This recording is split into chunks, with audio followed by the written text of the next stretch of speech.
Today, I got the stupidest Instagram AMA question of all time. So, we are gonna dig into it. Now, I don't mean to outright pick on this dude because I do understand where he's coming from and what he's trying to accomplish with this kind of question. But this entire category of questions is missing the entire freaking point. With the question in question being, what is the single most important exercise for building a strong lower back?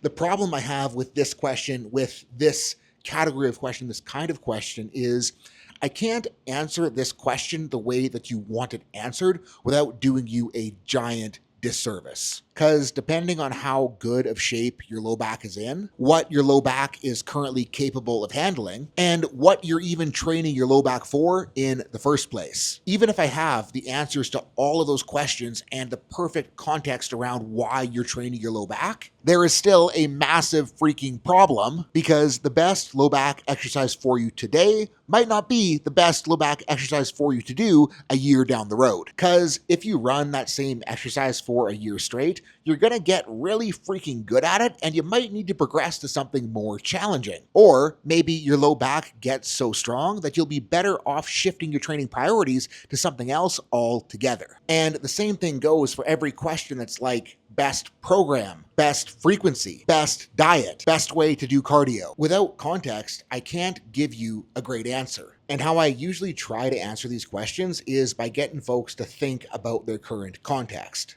So for the best exercise for this guy's low back, I'm going to want him to think about what is he trying to get out of his low back? What is he training it for? And once we know what his goal is, we can start thinking about where he is now. Once we understand his starting point, and where he wants to go, we can then start to think about what is the exercise that he can start with that will bridge his way towards what he needs to build. The next problem that arises is that if his starting point is 0 and he cries every time he puts his socks on, but is strong enough that he should be capable of deadlifting 800 and is aiming to hit a PR, there is going to be a freaking huge gap between his starting point and where he needs to end up. So the best exercise for him is going to need to change and progress as he gains ability on his way to hitting that deadlift PR. And if we've got a guy starting from absolute 0, this is where something like the McGill Big 3 bird dog type stuff can have huge value to get the ball rolling. But the demand placed on hip extension and force transfer through the low back by a bird dog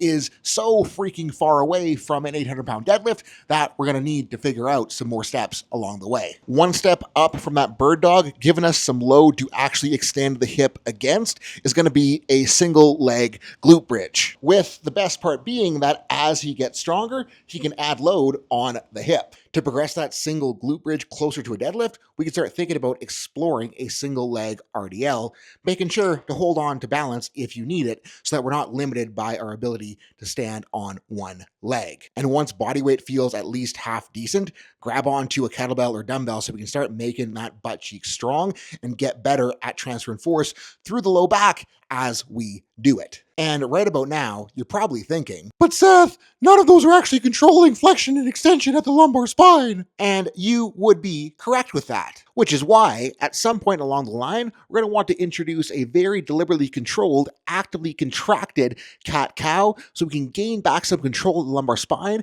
and be able to move it without feeling like our spine is going to explode out of our ass. Once that feels 0 amount of sketchy, we can progress our way towards a Jefferson curl. Obviously, don't start there, but if you take your time to build ability, you sure as shit can aim in that direction. Once all of that feels solid, we can think about achieving the beautiful symphony that is a heavy-ass stiff leg deadlift. I don't feel like loading a deadlift bar, and I have no idea how I would hold the spatula mic while doing a stiff leg, so you get B-roll. The point here being that the best exercise for your low back is going to depend on your start point, but no matter what your start point is, if you have big goals, you're going to need to progress from there. And if you are able to progress yourself from a bird dog all the way to being able to run a heavy stiff leg deadlift, you're going to be well on your way to being able to actually train real deadlifts very hard. So if you guys need help figuring out the best exercise for you right now, hit that link below, sign up to join Team Activated, and I will give you the coaching and guidance necessary